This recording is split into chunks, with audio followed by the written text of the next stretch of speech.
Hello everyone, welcome to global online. This is Ankita Sood and students, आज के इस video में हम लोग बात करने वाले हैं एनटीए यूजीसी नेट पेपर 1 में यूनिट नंबर 1 टीचिंग एप्टीट्यूड यानी कि शिक्षण योग्यता का एक बहुत ही ज्यादा इंपॉर्टेंट टॉपिक जो कि हर साल हर एक शिफ्ट में एग्जाम में जरूर पूछा जाता है। इस टॉपिक का नाम है ब्लूम्स टैक्सोनॉमी यानी कि ब्लूम का वर्गीकरण।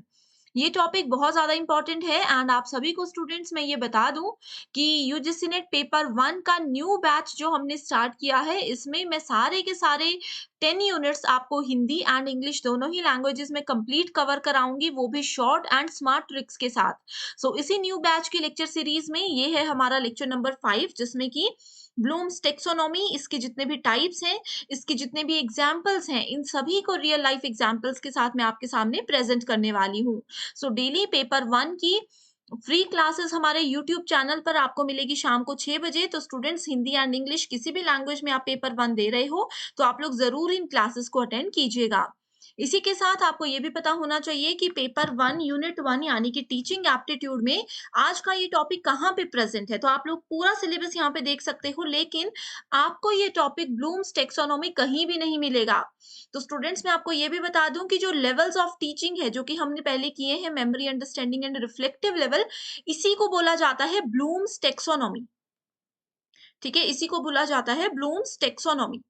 यहाँ पे हमने लेवल्स ऑफ टीचिंग में ये 3 level, memory, understanding and reflective level, सिर्फ बेसिक इंट्रोडक्शन इसका देखा था। इसी में ब्लूम्स टेक्सोनॉमी जो है ये थोड़ा हायर लेवल है, जिसमें इन सभी लेवल्स को फर्दर डिवाइड किया जाता है एंड उसको भी मैं आपको बताऊंगी कि किस तरह से क्वेश्चंस एग्जाम में पूछे जाते हैं एंड क्या-क्या ब्लूम्स टेक्सोनॉमी के अंदर इंपॉर्टेंट कॉन्सेप्ट्स हमारे एग्जाम में पूछे जा सकते हैं। इस वीडियो को आप जरूर देखिएगा एंड इसी के साथ स्टूडेंट्स, अब से क्या होगा, पूरे वीकडेज में मैं आप लोगों के लिए थ्योरी क्वेश्चंस, थ्योरी कॉन्सेप्ट्स लेकर आया करूंगी टीचिंग एप्टीट्यूड या फिर पेपर 1 की जो भी यूनिट चल रही होगी। एंड वीकेंड यानी कि सैटरडे को मैं आप लोगों के लिए टीचिंग एप्टीट्यूड के जितने भी टॉपिक्स हमने अभी तक कवर किए होंगे उन सभी से related previous year questions and expected questions लेकर आऊंगी। इससे आप लोगों की प्रिपरेशन और भी अच्छी हो सकती है। इसी के साथ यूजीसी नेट पेपर 2, आपको पता होगा कि ये हमारा सब्जेक्ट रिलेटेड पेपर होता है। इसमें आप लोग बहुत इजीली स्कोर कर सकते हो, ये पूरा का पूरा 200 नंबर का पेपर होता है। बहुत से स्टूडेंट्स क्या गलती करते हैं, वो ये बोलते हैं कि पोस्ट ग्रेजुएशन में भी हमारा यही सब्जेक्ट था तो हम इजीली इसकी तैयारी कर सकते हैं।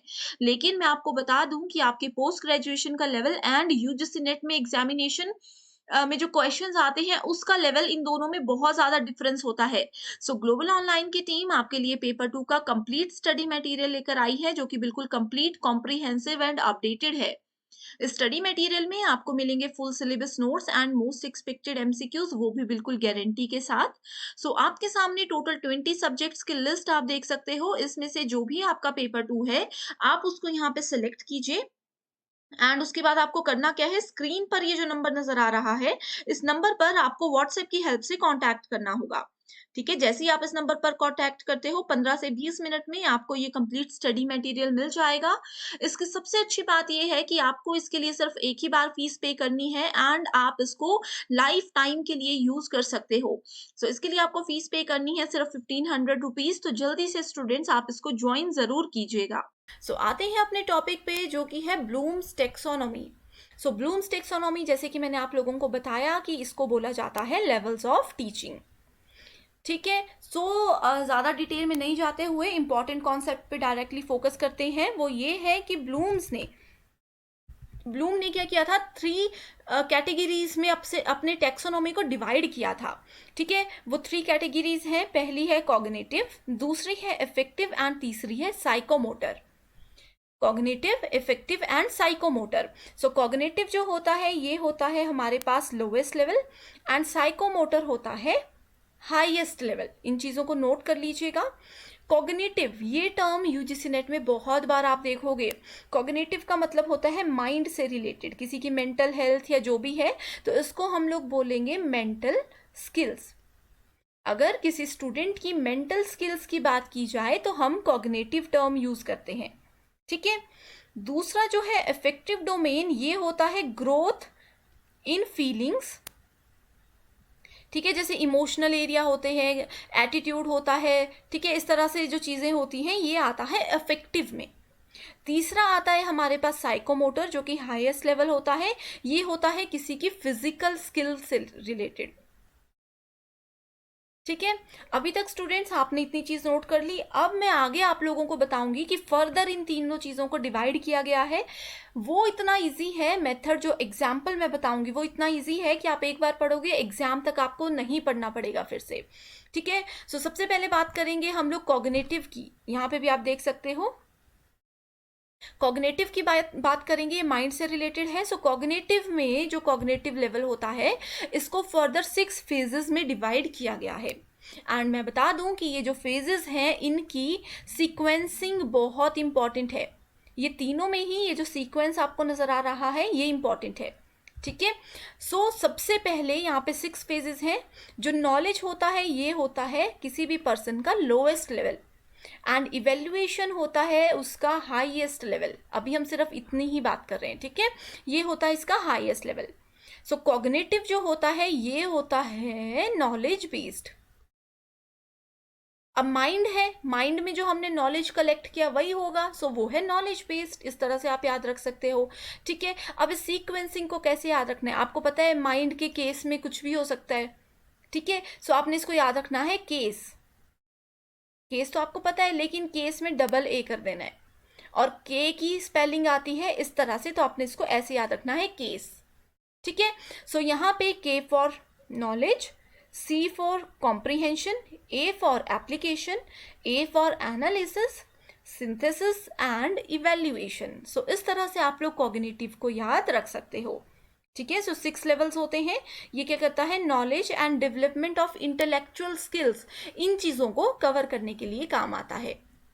अब वन बाय वन हम knowledge, comprehension, application, analysis, synthesis and evaluation को डिस्कस करेंगे कि ये कैसे काम करते हैं।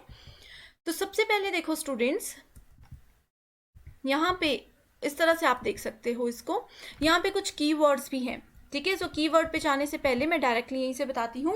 नॉलेज के लिए कीवर्ड होता है रिकॉल। अब कहीं पे भी एग्जाम्पल में आपको रिकॉल नजर आ जाए, इसका मतलब है कि हम नॉलेज की बात करते हैं। अब देखो, अब मैं अगर आपको पूछूं कि कुछ भी पूछ लूं, महात्मा गांधी की डेट ऑफ बर्थ बताओ, तो आप उस चीज को कब रिकॉल कर पाओगे, जब आपको उस चीज का नॉलेज होगा। जिन स्टूडेंट्स को नॉलेज है उन्होंने तो अभी तक रिकॉल कर भी लिया होगा, जिनको नॉलेज ही नहीं है वो रिकॉल भी नहीं कर पाएंगे। सो रिकॉल मतलब नॉलेज। सो नॉलेज में होता है एबिलिटी टू रिकॉल डेटा और इंफॉर्मेशन, या फिर ability to recognise in the exact form, यानी कि जैसे हमने याद किया था एग्जैक्ट फॉर्म में हम उसको याद कर सकें, रिकॉल कर सकें। दूसरा आता है कॉम्प्रीहेंशन। कॉम्प्रीहेंशन होता है एक स्टूडेंट की अंडरस्टैंडिंग। ठीक है, कॉम्प्रीहेंशन होती है एक स्टूडेंट की अंडरस्टैंडिंग कि उसने क्या समझा एंड उसने उसको कैसे याद रखा। Right, so ability of understanding the meaning of what is known, and student can summarize a lesson in their own language। होता क्या है, टीचर ने एक लेसन हम लोगों को पढ़ाया एंड क्लास के एंड में बोला कि चलो इसको बताओ पूरे लेसन में क्या था, तो उस चीज को पूरी को अपनी लैंग्वेज में 2 मिनट में समराइज करके जो बता दिया जाता है वो कॉम्प्रीहेंशन के अंदर आता है। नेक्स्ट आता है एप्लीकेशन। एप्लीकेशन का मतलब क्या होता है, अप्लाई करना। ठीक है, यानी कि किसी चीज को यूज करना। So ability to use the knowledge in a new situation. अब हमने ऊपर के 2 फेजेस में जो भी नॉलेज कलेक्ट किया उस चीज को यूज करना, उस नॉलेज को अप्लाई करना इज कॉल्ड एप्लीकेशन।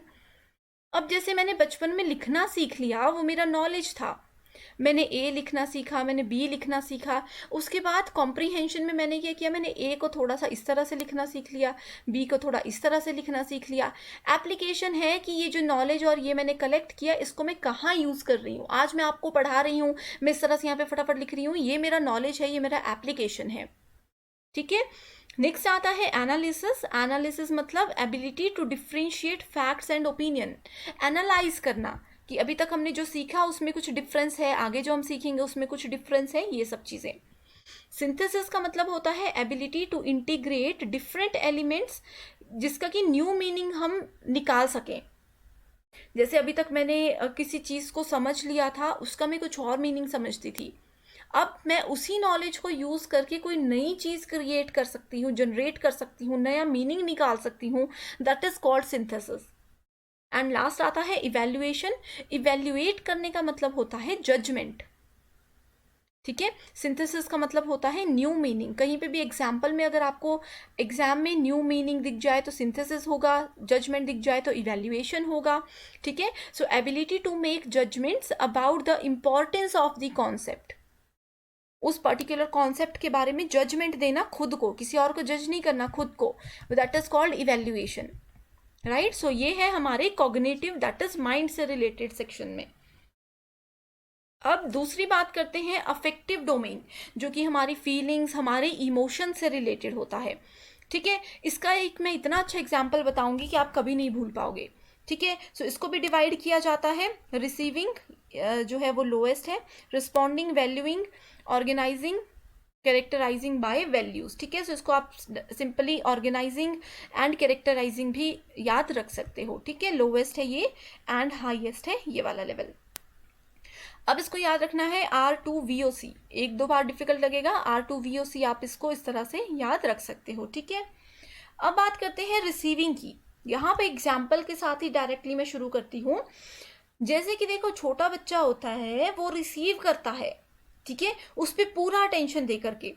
अब मान लीजिए ये छोटा सा बच्चा है एंड ये इसके पेरेंट्स हैं, तो छोटा बच्चा क्या करेगा, अपने मम्मी पापा को नोटिस करेगा, वो कैसे बोल रहे हैं, वो क्या कर रहे हैं, तो वो उनको पूरा ध्यान देगा, पूरा नोटिस करेगा एंड वो सीख जाएगा, दैट इज कॉल्ड रिसीविंग। उसने अपने आप कुछ भी चीज़ों को सीखा है, ठीक है। क्या होता है कि वो हर एक चीज़ से आइडिया ले लेते हैं और धीरे धीरे धीरे जैसे जैसे वो बड़े होते हैं वो हर एक चीज़ को रिसीव कर लेते हैं। जो उनके पेरेंट्स की आदतें होती हैं, बोलने का तरीका होता है, वो हर एक चीज़ को रिसीव कर लेते हैं, ठीक है। अब आता है दूसरा रिस्पॉन्डिंग। रिस्पॉन्डिंग में होता है एक्टिवली वो पार्टिसिपेट करता है। अब इन्होंने, बच्चों ने चुपचाप से सीख लिया, उसके बाद कभी उनको मौका मिला तो वो उसको रिस्पॉन्ड करेंगे, ठीक है, यानी कि वो रिएक्ट करने लग जाएंगे। सो बच्चे ने जो कुछ भी सीखा वो सब कुछ रिस्पॉन्ड करेंगे, एज इट इज वही हरकतें करेंगे जो उनके पेरेंट्स करते थे, ठीक है। सो इस तरह से ये इतना सा आता है। उसके बाद तीसरा ऑप्शन आता है वैल्यूइंग। सो वैल्यू करना होता है ability to see the value और worth of something and express it, यानी कि हम कुछ भी करेंगे तो उसकी वैल्यू हमें पता लगेगी। सपोज एक थोड़ा सा मैं आप लोगों को एग्जाम्पल बताती हूँ। जैसे मान लीजिए कि इस बच्चे के पेरेंट्स आपस में लड़ते थे, एक दूसरे को गाली देते थे, कुछ भी करते थे, तो बच्चे ने वो चीज़ें सीख ली। कभी बच्चे को डांट पड़ गई, ठीक है, कभी बच्चे के साथ ऐसी कोई सिचुएशन आ गई तो उसने उस बात पे रिस्पॉन्ड कर दिया, क्योंकि बच्चे ने जो सीखा, जो रिसीव किया, वो गाली आगे दे दी, वैसे ही दे दी। अगला है वैल्यूइंग। अब उस बच्चे को उसके मम्मी पापा से क्या हुआ, मार पड़ गई, ठीक है, तो बच्चे को उस चीज़ की वैल्यू पता चली कि मैंने गलत किया या सही किया, ठीक है। सो उसको फीलिंग्स से उसको पता चल जाएगा कि अभी अच्छा हुआ है, मैंने जो किया है वो गलत है, जो भी है, ठीक है। उसके बाद आता है ऑर्गेनाइजिंग एंड कंसेप्चुअलाइजिंग। इसका मतलब होता है putting together different values, information and ideas, then relating them to already held beliefs to create your own unique system. यानी कि अब बच्चा क्या करेगा, हर एक चीज़ को ऑर्गेनाइज करेगा कि अच्छा ये मैंने गलत बात बोली थी तो इस पर मुझे मार पड़ी, तो मैंने इसको ऑर्गेनाइज करना है, मैंने इसको डिलीट कर देना है, नहीं बोलना है। और दूसरी तरफ जिस चीज़ पे उसको शाबाशी मिलती है, उसको पता है कि तारीफ मिलती है, चॉकलेट मिलती है, तो ये काम हमें ज़रूर करने हैं। सो बुरी चीज़ों को छोड़ के अच्छी चीज़ याद रखते हैं, जो हमने सीखा होगा, ये होता है ऑर्गेनाइजिंग। यानी कि हमने अपने पुराना जो नॉलेज रिसीव किया था उसको इस लेवल पे हम ऑर्गेनाइज करते हैं। नेक्स्ट आता है कैरेक्टराइजिंग बाय वैल्यूज। सो हमने क्या किया, कंसिस्टेंटली हम एक्ट कर रहे हैं उन वैल्यूज के अकॉर्डिंग, ठीक है। एब्स्ट्रैक्ट नॉलेज हमने इस चीज से कलेक्ट कर लिया। जैसे कि क्या होता है कि हमने इस चीज़ को नेचुरल बना लिया, अपने कैरेक्टराइजिंग से आप याद रखो कि हमने उस चीज़ को अपना कैरेक्टर ही बना लिया, नेचुरलाइज कर लिया, ठीक है। एक बार अगर बच्चे को पता चल गया कि मुझे, अगर मैं अच्छे से पढ़ाई करूंगा तो मुझे ट्रॉफी मिलेगी, गाली दूंगा तो मुझे मार पड़ेगी, तो बच्चे ने अपना वो कैरेक्टर बना लिया। उनके लिए वो बेसिक चीज़ हो चुकी है कि ये सब गालियाँ नहीं देनी है, ये गंदी बात होती है, एंड मुझे पढ़ना है, मुझे अच्छी बातें करनी है। तो वो आते आते उनके कैरेक्टर में वैल्यूज़ जो है वो ऐड हो जाती हैं। तो ये है, इस तरह से अपनी चीज़ों को याद रखना है। तो जहाँ पे भी आप लोगों को build abstract knowledge, build abstract knowledge, ये टर्म नजर आएगी। इसका मतलब है कि हमने कैरेक्टराइजिंग वाले फेज पे हम पहुंच चुके हैं। ठीक है, सो ये थे अफेक्टिव डोमेन्स। अब बात करते हैं साइकोमोटर डोमेन्स की। अभी मैं इनकी इंट्रोडक्शन दे रही हूँ स्टूडेंट्स। आगे जो है इसी वीडियो में मैं आप लोगों को इमेजेस के साथ बताऊंगी। आप लोग एक बार रिवाइज करना होगा तो उसकी हेल्प से ज़रूर कीजिएगा, आपके लिए इजी हो जाएगा। नेक्स्ट आता है हमारे पास साइकोमोटर, जो कि होता है काइनेटिक से बेस्ड, यानी कि ये होता है एक्शन बेस्ड। ठीक है, it describes the ability to physically manipulate a tool, instrument like hand और समथिंग, जैसे कि कुछ काम हम खुद से कर रहे हैं। ठीक है, it focus on change and development in behaviour. ये जो स्टेटमेंट मैंने बोली मैं इसको रिपीट करती हूँ। It focus on change and development in behaviour और स्किल्स। एक पर्सन के बिहेवियर में बदलाव लाना और उसको डेवलप करना, उसकी प्रगति की और उसकी मदद करना, ये इसका मेजर फोकस होता है। ठीक है, एंड जहाँ पे भी ये स्किल्स की अगर हम बात करते हैं, that means we are talking about psychomotor domain. ठीक है, इसका एक बहुत अच्छा एग्जाम्पल है, इसमें आप याद रखना, ये है लोएस्ट लेवल, ये है हाईएस्ट लेवल। ठीक है, सो इसमें आपने कैसे याद रखना है, पहला आता है, इसको आप लोग इमिटेशन भी बोलते हैं, सिंपल लैंग्वेज में अगर बात करें तो ऑब्जर्वेशन भी बोलते हैं। ठीक है, सो अब यहाँ पे एक एग्जाम्पल लेती हूँ, जैसे कि आपको पता है पॉट मेकिंग होती है। ठीक है, जो मिट्टी के मटके बनाते हैं, ठीक है, कुछ लोग हैं जैसे मिट्टी के मटके बनाते हैं, उनका एक एग्जाम्पल मैं आपके साथ शेयर करती हूँ। सो वो क्या करेंगे, वो सबसे पहले ऑब्जर्व करते हैं। तो पहले फेज में क्या किया, पर्सन एक है जो कि मिट्टी का मटका बना रहा है, कोई पर्सन बी है जिसने उसको ऑब्जर्व किया, तो उसको लगा कि ये तो मुझे आ गया। ऐसा होता है ना, अब जैसे पर्सन एक कार चला रहा है, पर्सन बी उनको ऑब्जर्व कर रहा है काफ़ी दिनों से, तो पर्सन बी को लगेगा कि यस मुझे तो आता है, मैंने देख देख के सीख लिया। ये होता है ऑब्जर्विंग इमिटेशन, जिसको कि हम बोलते हैं नकल उतारना किसी पर्सन की। ठीक है, सो इसमें क्या है, स्टेटमेंट को ध्यान से सुनिएगा। It involves active mental attending of a physical behaviour and attempt कॉपिंग of physical behaviour. किसी के फिजिकल बिहेवियर को हमने कॉपी करने की कोशिश की, उसको पूरे दिमाग से हमने उस पर ध्यान दिया एंड उसको कॉपी करने की कोशिश की। दूसरा आता है फिर हमारे पास मैनिपुलेशन। अब जिस पर्सन ने क्या किया था, ऑब्जर्व किया था, उन्होंने अब उसको मैनिपुलेट किया। पर्सन बी ने क्या किया, सीख तो लिया देख देख के, उसके बाद उन्होंने खुद से एक पॉट बनाने की कोशिश की। ठीक है, कोई इंस्ट्रक्शंस देगा एंड सिखाएगा। ठीक है, तो उन्होंने बोला कि हाँ मैंने देख लिया, अब पर्सन ए मुझे थोड़ी थोड़ी इंस्ट्रक्शंस दो, मैंने उस चीज़ को बनाना सीखना है। तो यहाँ पे मैनिपुलेशन में आती है इंस्ट्रक्शंस। मेमोरी भी में भी चीज़ें हैं, बाकी इंस्ट्रक्शंस हमें हेल्प करती है। उसके बाद जो तीसरा आता है वो है प्रिसीजन। प्रिसीजन का मतलब होता है सुस्पष्टता, यानी कि अभी हमने बनाना तो सीख लिया, लेकिन हम परफेक्ट चीज़ नहीं बना पा रहे, हम लोग परफेक्ट पॉट नहीं बना पा रहे हैं। तो उसके लिए हम लोग जितनी जितनी प्रैक्टिस करेंगे उतना अच्छा रहेगा, तो वो होता है प्रिसीजन। ठीक है, नेक्स्ट आता है आर्टिकुलेशन। आर्टिकुलेशन का मतलब होता है कि अब हम लोग परफेक्ट हो चुके हैं, आर्ट में हम परफेक्ट हो चुके, इस तरह से याद रख लीजिए। ठीक है, यानी कि जो भी डिजायर्ड लेवल था, जो हम चाहते थे वो हमने अब सीख लिया है। चाहे हम गाड़ी चलाने की बात करें, कंफ्यूज नहीं करते हैं आपको, सिर्फ पॉट मेकिंग याद रखो। ठीक है, सो अब हमने पॉट बनाना सीख लिया है। अब आएगा नेचुरलाइजेशन, यानी कि अब हम इसमें इतने परफेक्ट हो चुके हैं कि अगर मान लीजिए मैंने कुछ इस तरह का पॉट बनाना सीखा था, तो मुझे पूरा प्रोसेस आ गया, तो मैं कुछ भी डिज़ाइन करके इस तरह का पॉट भी बना सकती हूँ, इस तरह का पॉट भी बना सकती हूँ एक बार। यानी कि ये आर्ट मुझ में आ गया, तो ये टैलेंट मुझ में नेचुरल हो जाएगा। ये चीज़ें होती हैं, क्लियर है ये चीज़ें। अब जैसे कि अगर होता है ना कि अगर एक बार आप लोगों ने कार चलाना सीख लिया, शुरू में आपको स्टेप बाय स्टेप टाइम लगेगा, उसके बाद आप चाहे किसी भी रोड पे चला लाओ, प्लेन रोड है, हैवी रोड्स हैं, माउंटेन्स टाइप के रोड्स हैं, तो कहीं पे भी आप कार चलाओ, आप चला सकते हो, क्योंकि आप लोग नेचुरलाइज हो चुके हो। ठीक है, सो आई होप इन एग्जाम्पल्स की हेल्प से आप लोगों को बहुत ईजी हो चुका है ये चीज़ें समझना। अब आगे बढ़ते हैं इस वीडियो में, यहाँ पे मैं आपको बताऊंगी डिटेल में। ठीक है, अभी तक जो चीज़ें थी ये बहुत ज़्यादा इंपॉर्टेंट थी, एक क्वेश्चन तो यहीं से बन जाएगा। अब देखो स्टूडेंट्स, यहाँ पे रिवीजन के लिए लेकर आई हूँ आपके लिए ब्लूम्स टेक्सोनॉमी कॉग्निटिव डोमेन है, इसके ये 6 फेजेस हैं, आप इसको याद रख सकते हो। थोड़ी थोड़ी सी डेफिनेशंस भी हैं, हिंदी इंग्लिश दोनों आपको मिल जाएगा। एंड उसके बाद आप देख सकते हो यहाँ पे थोड़ी सी और डेफिनेशंस हैं। ये क्या चीज़ें हैं? ये सिर्फ वही चीज़ें हैं जो मैंने आपको अभी बताई। अभी तक मैंने आपको रियल लाइफ एग्जाम्पल्स बताए, थोड़ी सी डेफिनेशंस बताई। अब आप इन चीज़ों को पढ़ोगे तो आपको और इजी हो जाएगा चीज़ों को समझना। ये कुछ कीवर्ड्स हैं, इनको अगर समय है तो पढ़ लीजिए। अदरवाइज जो कीवर्ड्स अभी तक मैंने आपको एग्जाम्पल्स के साथ बताए हैं सिर्फ उनको याद रखिए, काफ़ी हैं। ये ज़्यादा पढ़ोगे तो कंफ्यूज हो जाओगे। फिर भी लगता है आपकी अपनी चॉइस है, देखना चाहते हो तो इसको आप देख सकते हो। इसी के साथ स्टूडेंट्स, ये जो हमने अफेक्टिव डोमेन की बात की थी, ठीक है, उसके लेवल्स भी हैं, उसकी छोटी छोटी सी डेफिनेशंस भी हैं। डेफिनेशंस में इस समय आप कंफ्यूज हो सकते हो, अगर एग्जाम्पल समझ चुके हो तो काफ़ी है। फिर भी आप लोग, हमेशा की तरह बोलूँगी, आपकी अपनी चॉइस है। अदरवाइज सिंपल लैंग्वेज इस टाइम पे, जितनी सिंपल लैंग्वेज आप फॉलो करोगे उतना आपके लिए बेटर रहेगा, ठीक है। एक और टेक्सोनॉमी थी जो कि डेव्स ने दी थी, इससे क्वेश्चन नहीं पूछे जाते, फिर भी if you want you can check, ठीक है।